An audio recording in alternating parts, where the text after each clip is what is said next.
Hi there. Let's move on to main memory. In chapter 5, we showed how the CPU can be shared by a set of processes. As a result of CPU scheduling, we can improve both the utilization of the CPU and the speed of the computer's response to its users. To realize this increase in the performance, we must keep many processes in memory. That is, we must share memory. In this chapter, we are going to discuss various ways to manage memory. The memory management algorithms may be differ from a primitive bare machine approach to a strategy that uses paging. Each approach has its own advantages and disadvantages. Selection of a memory management method for a specific system depends on many different factors, especially on the hardware design of the system.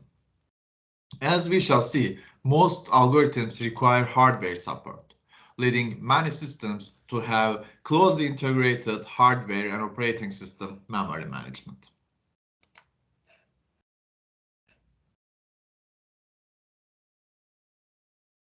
As we discussed in the first chapter of this course, memory is central to the operation of a modern computer system.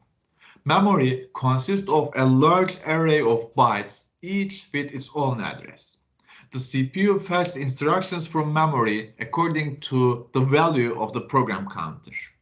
These instructions may cause additional loading from and storing to specific memory addresses. Main memory and the registers built into each processing core are the only general purpose storage that the CPU can access directly. There are machine instructions that take memory addresses as arguments, but none that take disk addresses. Therefore, any instructions in execution and any data being used by the instructions must be in one of these direct access storage devices. If the data are not in memory, they must be moved there before the CPU can operate on them. Registers that are built into each CPU core are generally accessible within one cycle of the CPU clock. Some CPU cores can decode instructions and perform simple operations on register contents at the rate of one or more operations per clock tick. The same cannot be said of main memory, which is accessed via transaction of the memory bus on your mainboard. Completing a memory access may take many cycles of the CPU clock. In such cases, the processor normally needs to stall, since it does not have the data required to complete the instructions that's executing.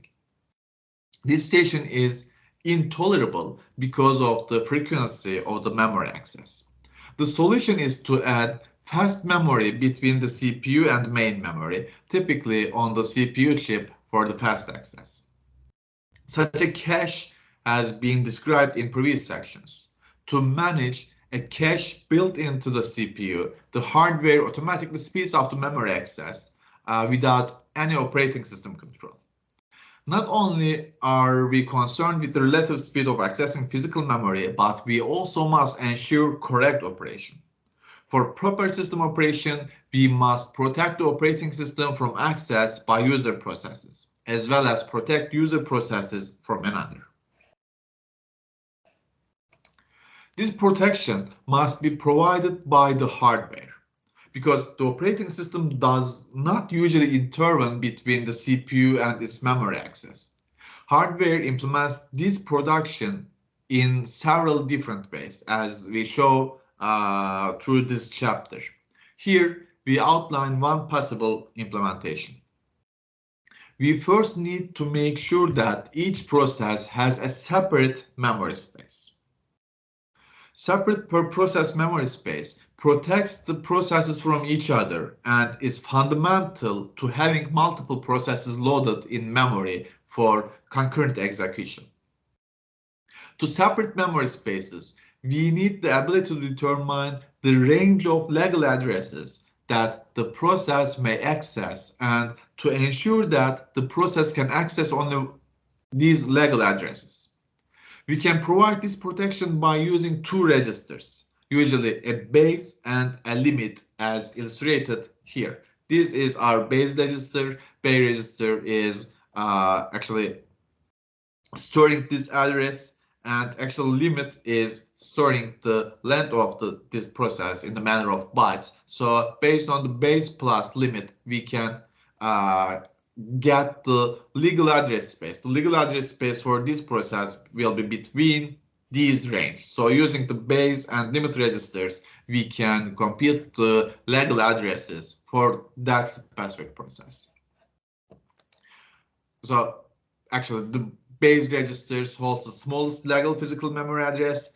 The limit register specifies the size of range. So between base and base plus limit, there will be the legal address space for that process. So this address space is legal for that process, and this address space for legal for this process. So this process also a base and limit value too.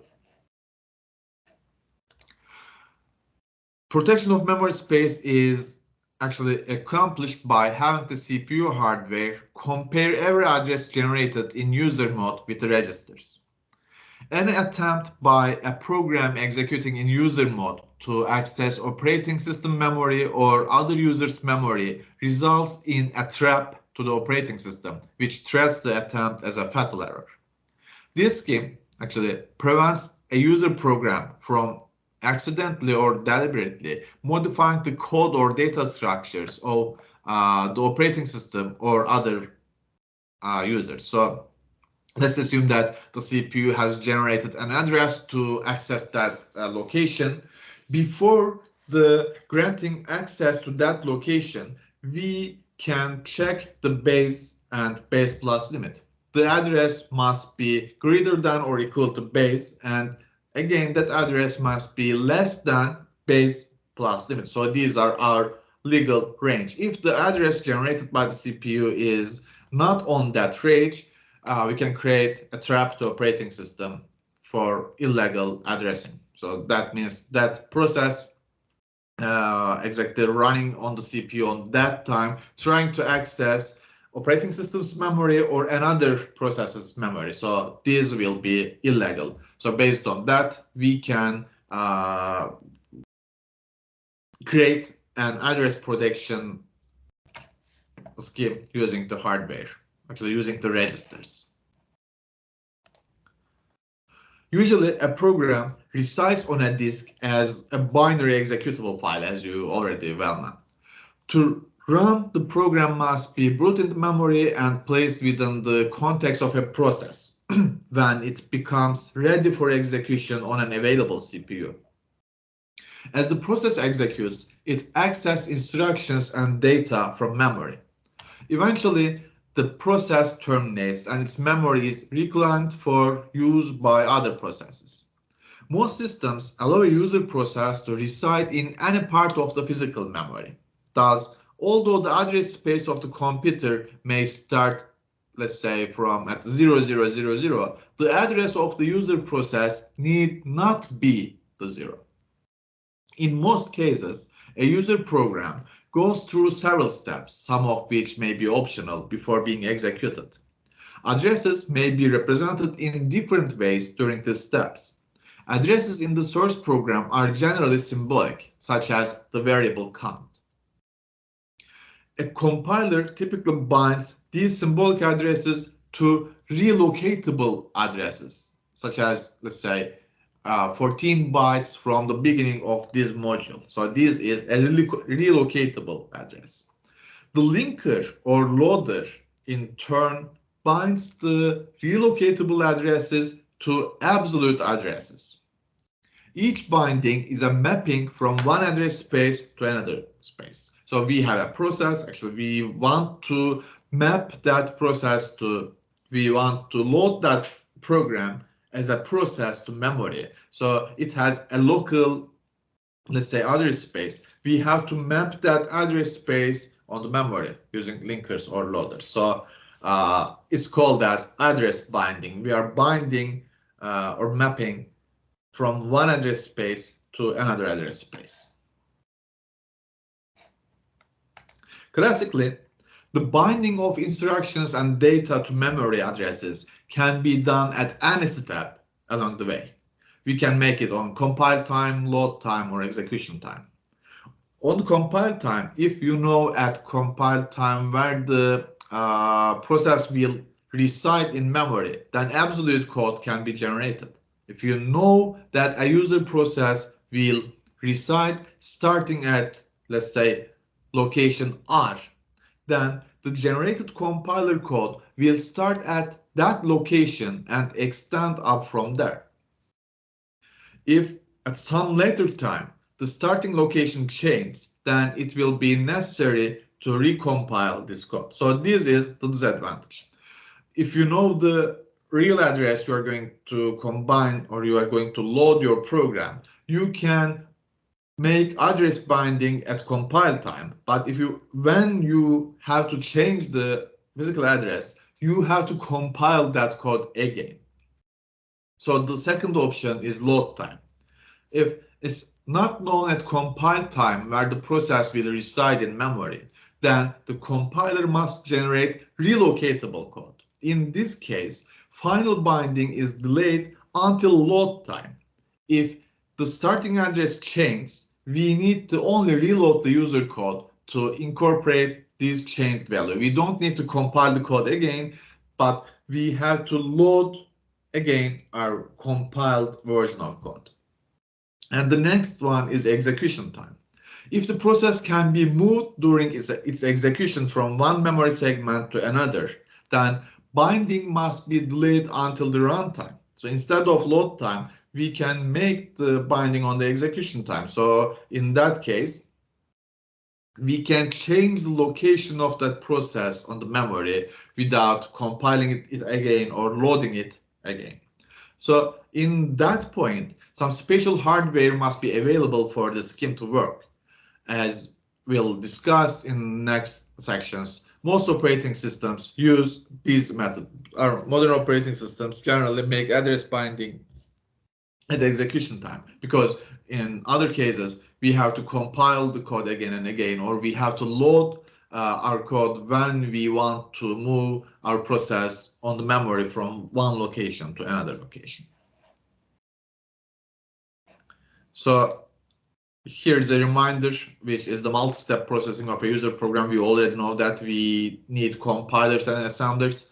We have linkers and loaders. So based on that, these are the parts where you can make address binding. If you make the address binding on the compiler stage, it's called as compile time.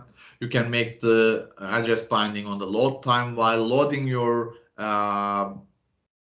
machine code to memory, or you can make the address binding at the execution time while your process is already running.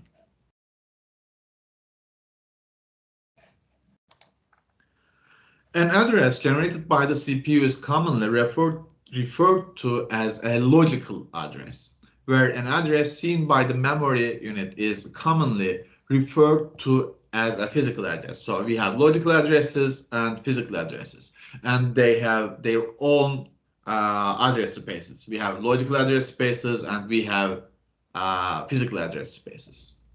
Binding addresses at compiler or compile time or load time generates identical logical and physical address. If you bind your process on the compile time or load time, that means logical addresses and physical addresses will be same. However, the execution time address binding scheme results in differing logical and physical addresses. In this case, we usually refer to the logical address as a virtual address. We use logical addresses and virtual addresses interchangeably in this text. So when I said virtual address or virtual address space, you have to understand that I'm actually talking about the logical addresses. The set of all logical addresses generated by a program is a logical address space. The set of all physical addresses corresponding to these logical addresses is called as physical address space. Thus, in the execution time address binding scheme, the logical and physical addresses space will be different values.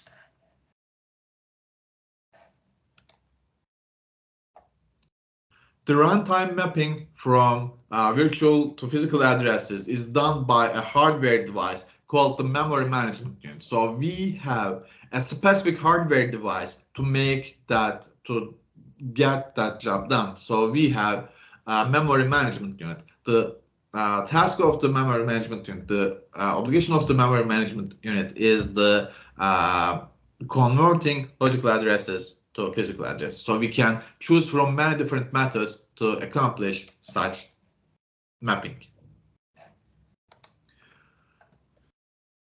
For the time being, we illustrate this mapping with a simple memory management unit scheme that is a generalization of the base register scheme. The base register is now called a relocation register. So instead of calling it as base register, we are going to call it as relocation register. The value in the relocation register is added to every address generated by a user process at the time the address is sent to memory. So for example, if the base, so relocation register, is at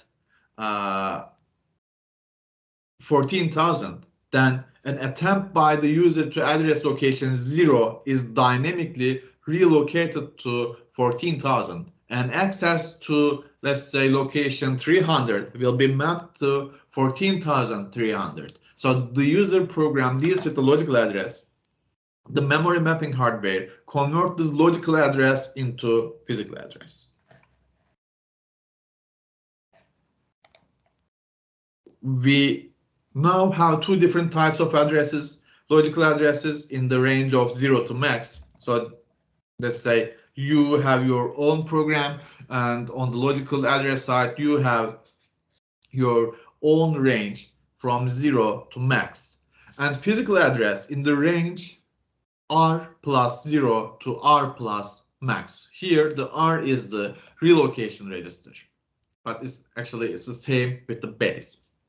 The user program generates on the logical addresses and thinks that the process runs in memory locations from 0 to max. Every process thinks that they are executing their operations from 0 to their max. But memory management unit gets that logical address. If the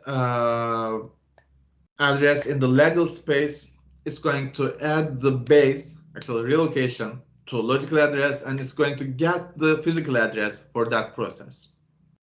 So the user program generates on logical address and thinks that the process runs in memory locations from 0 to max, but however, these logical addresses must be mapped to physical addresses before they use it. So this is the logical address generated by CPU while executing a process, and this is the relocation register for that process. And using that relocation register and logical address, we can get the physical address for that specific location. In our discussion so far, it has been necessary for the entire program and all data of a process to be in physical memory for the process to execute.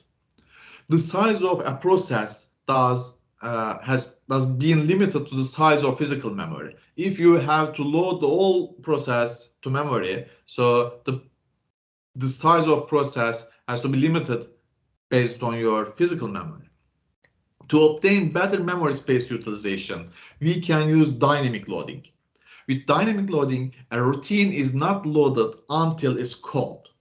All routines or all procedures are kept on the disk in a relocatable load format. The main program is loaded into memory and is executed. When a routine needs to be called another routine, and a function needs to call another function, procedure needs to call another procedure, the calling routine first checks to see whether the other routine has been loaded or not. If it has not, the relocatable linking loader is called to load the desired routine into memory and to update the program's address tables to reflect this change. The control is passed to the newly loaded routine. The advantage of dynamic loading is that a routine is loaded only when it's needed. This method is particularly useful when large amounts of code are needed to handle infrequently occurring cases such as error routines. In such situation, although the total program size may be large, the portion that is used, hence the loaded, may be much smaller. Dynamic loading does not require special support from the operating system. It's the responsibility of the users to design their program to take advantage of such a method. However, operating systems may help the programmer by providing library routines to implement dynamic loading. Here we are going to move on to dynamic linking from that point. Dynamic linked libraries, I guess you all know that, DLLs. DLLs are system libraries that are linked to user programs when the programs are run.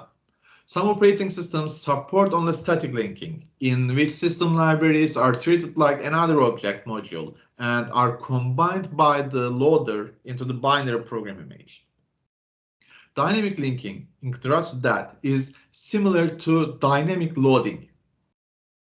Here, linking rather than loading is postponed until the execution time. This feature is usually used with the system libraries such as the standard C language library. Without this facility, each program on a system must include a copy of its language library, or at least the routines referenced by the program in its executable image. This requirement not only increases the size of an executable image, but also may waste main memory. A second advantage of DLLs is that these libraries can be shared among multiple processes, so that only one instance of the DLL in the main memory and every process that needs that DLL can be DLLs be used that same address space to that dynamic linked library. For this reason, DLLs are also known as shared libraries because it can be shared among different processes and are used extensively in Windows and Linux systems. For that reason, I said that I guess you already know some DLLs. You already use some DLLs on your programming routine. The main memory must accommodate both the operating system and the various user processes. Therefore, we need to allocate main memory in the most efficient way possible. On this section, we are going to try to explain one early method called as contiguous memory allocation. The memory is usually divided into two partitions, one for the operating system and one for the user processes. We can place the operating system in low memory addresses or high memory addresses. This decision depends on many factors such as the locations of the interrupt vector, etc. However, many operating systems, including Linux and Windows, place the operating system in high memory, and therefore we discuss only that situation. We usually want several user processes to reside in memory at the same time. We therefore need to consider how to allocate available memory to the processes that are waiting to be brought into memory. In contiguous memory allocation, each process is contained in a single section of memory that is contiguous to the section containing the next process. Here is the example. One of the simplest methods of allocating memory is to assign process to variable sized partitions in memory, where each partition may contain exactly one process. In this variable partition scheme, the operating system keeps a table indicating which parts of memory are available and which are occupied by some processes. Initially, all memory is available. We have operating system on the high memory, and let's assume that this part is available. We don't have any processes at the initial state. So for that reason, we said that initially all memory is available for user processes and is consumed one large block of available memory. and is called as a hole. Eventually, as you will see from here, memory contains a set of holes on various sizes.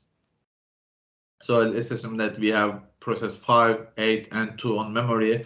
Process 8 completed its task, so it's going to free that resources. So let's assume that another process with the size of that has occurred, and we're going to give some address, some space for that process. And again, let's assume that the process 5 has left the system. So we have 2 holes here. So this figure shows this scheme. Initially, the memory is fully utilized here, containing processes 5, 8, and 2. After process 8 leaves, there is one contiguous hole here. Later on, process 9 arrives the system, and we are going to assign some memory space, some address to process 9. Then process 5 leaves the system, so we have 2 non-contiguous holes here. So this is a problem actually. So how to satisfy a request of size n from a list of free holes? This is the question. We have some methods for that. We can use first fit algorithms, we can use best fit algorithms, and we can use worst fit algorithms. The first fit, best fit, and worst fit strategies are the most common used to select a free hole from the set of available holes. First fit means allocate the first hole that is big enough. Searching can start from the beginning of the set of holes or at the location where the previous first fit search ends, and we can stop the searching as soon as we find a free hole that is large enough to allocate for our nibble process. The second one is best fit. In best fit, we are going to allocate the smallest hole that's big enough. We must search the entire list unless the list is ordered by size, and for that reason, this strategy produced the smallest leftover hole because we are going to use the smallest holes enough for our nibble processes. And the last one is worst fit. On the worst fit, we are going to allocate the largest hole. Again, we must search the entire list unless it's sorted by size. This strategy produces the largest leftover hole, which may be more useful than the smaller leftover hole from a best fit approach. So simulations have shown that both first fit and best fit are better than worst fit in terms of decreasing time and storage utilization. So first fit or best fit is clearly better, not better than the other in terms of storage utilization, but first fit is generally faster. So first fit and best fit are better than worst fit. First fit and best fit are very similar, but first fit is generally faster than best fit. This part is very important. Fragmentation is a very important concept on memory management. Both the first fit and best fit strategies for memory allocation suffer from external fragmentation. As processes are loaded and removed from memory, the free memory space is broken into little pieces.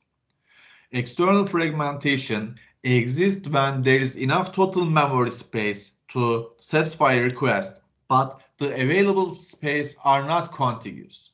Storage is fragmented into a large number of small holes. So that means, okay, I have a total amount of free memory, but they are broken into little pieces. For that reason, I cannot allocate that free memory to a new process. It's called as external fragmentation. This fragmentation problem can be serious.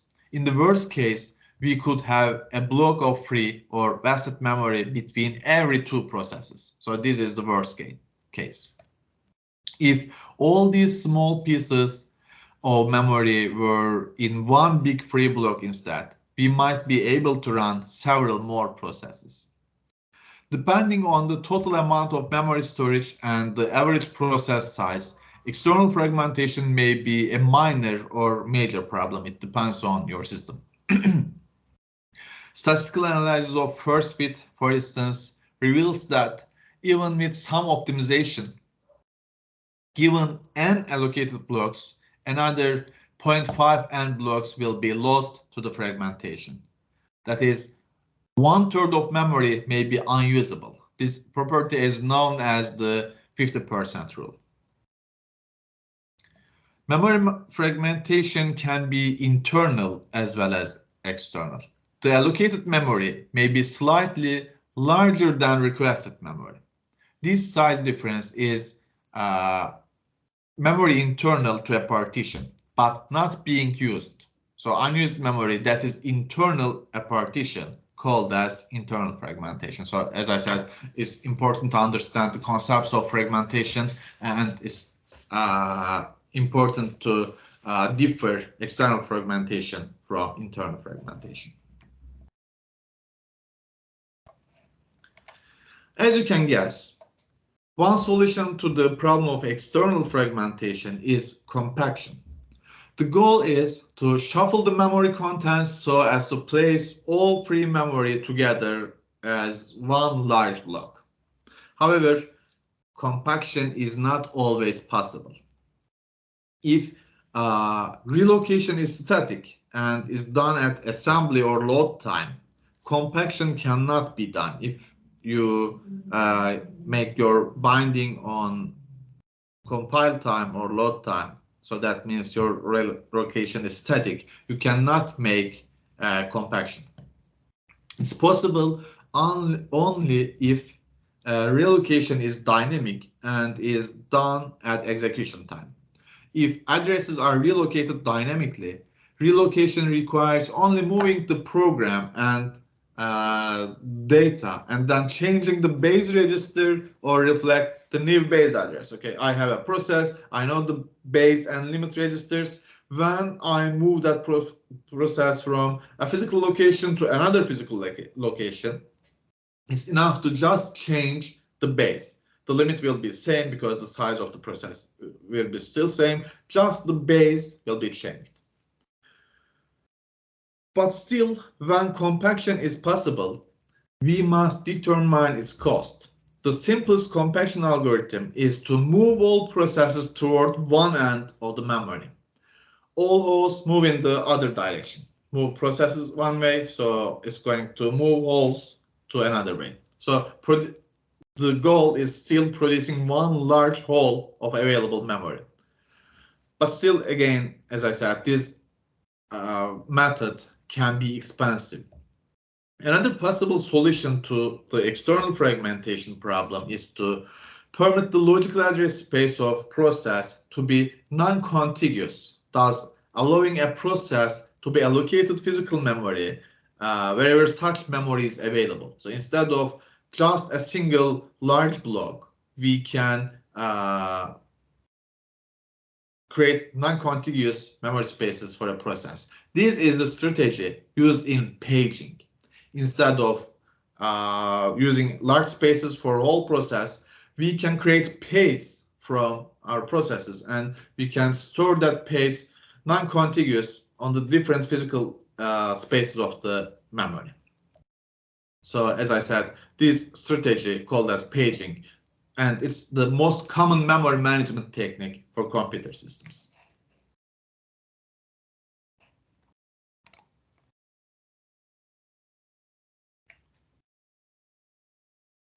Memory management we discussed so far has required the physical address space of a process to be contiguous.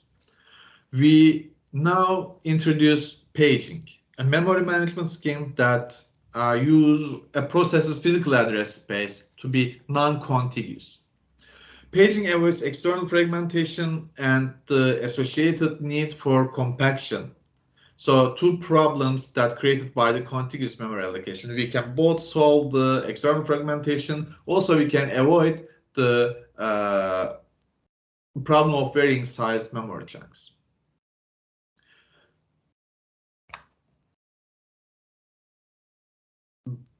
Because basically, paging offers numerous advantages.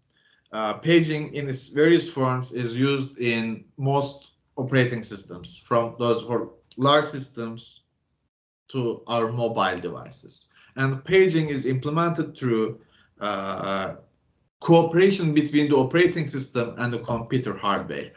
Paging, you cannot create paging mechanisms just only using hardware or just only using operating system. The operating system and the hardware has to work in a cooperation to create a paging mechanisms. The basic method for implementing paging involves breaking physical memory into fixed size blocks called frames and breaking logical memory into blocks of the same size called pages.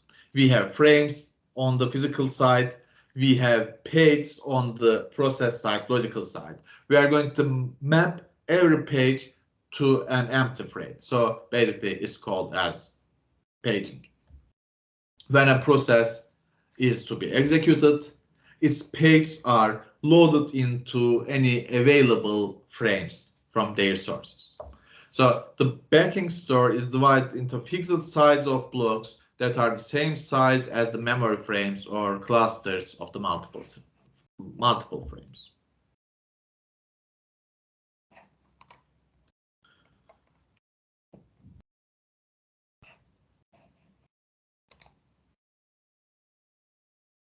Every address generated by the CPU is divided into two parts, a page number and a page offset. So instead of just using base and limit, here we are going to make that address translation using page number and page offset.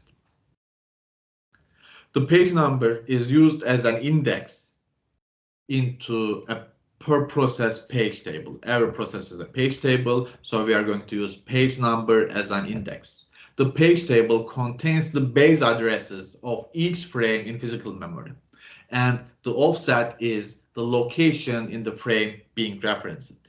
Thus, the base address of the frame is combined with the page offset to define the physical memory address. So using page number and page offset, we can translate, actually we can address a transition scheme. And this is the paging hardware. This outlines the steps taken by the memory management unit to translate a logical address generated by the CPU to a physical address. First, extract the page number and use it as an index into the page table. So here, CPU generated a logical address. That logical address has two parts, page number and offset. So first, at the first step, we have to get the page index from here. We have to get P. So first step, extract the page number P and use it as an index on the page table. We have a page table, so P is an index. So using P here, we can find F. F is the frame number. So we are going to extract the corresponding frame number F from the page table here. This is the second step. And then we are going to replace the page number P in the logical address with the frame number F. So we have PD as logical address. Using P, we are going to find F. Actually, F is the frame number on the physical space. And using F and D, we are going to get the physical address. F will give us the frame number and D will give us an index on the frame, an offset on the frame here. So using that, we can access on physical memory. So this is the difference between simple base register and limit register. Here, instead of just using as a whole of our process, we are storing every page. We have, let's say this is process 1. Process 1 has 8 pages. Every page has to be on a frame, and we have a table. So let's say page 0 on frame 10, page 1 on frame 15, etc. And page I on frame F. So using frame F, let's say this is frame F, and using the D offset, I can locate the physical address here. And this is the paging model of logical and physical memory. On the logical memory, this is our process, and assume that our process has 4 pages. Page 0, page 1, page 2, and page 3. Based on that, we have a page table. On the page table, for every page, we have a frame number. So a page table actually says that, let's say this is process 0. Page 0 of process 0 on the frame 1, page 1 of the process 0 on the frame 4, page 2 of the process 0 on the frame 3, and page 3 of the process 0 on the frame 7. So this is the physical memory based on the frame numbers. And you can see a paging example here. Here we have a paging example, as I said. Here in the logical address n equals 2 and m equals 4. So we have 2 and 4. Using a page size of 4 bytes and physical memory of 32 bytes, that means we have 8 pages here. We show how the programmer's view of memory can be mapped into physical memory. So logical address 0 is page 0, offset 0. Indexing into the page table, we find that page 0 is in frame 5. This is page 0 on the frame 5 here. Thus, logical address 0 here maps to the physical address 20. So 5 times 4 plus 0. Logical address 3 here, this is logical address 3. Actually, that means page 0 offset 3 maps the physical address 23, which is 5 times 4. 4 is m and 5 is the frame number, plus d. So that means 3. 23 gives us 5 times 4 plus 3. So this is a paging example you can use to understand how we can translate logical addresses to physical addresses using paging.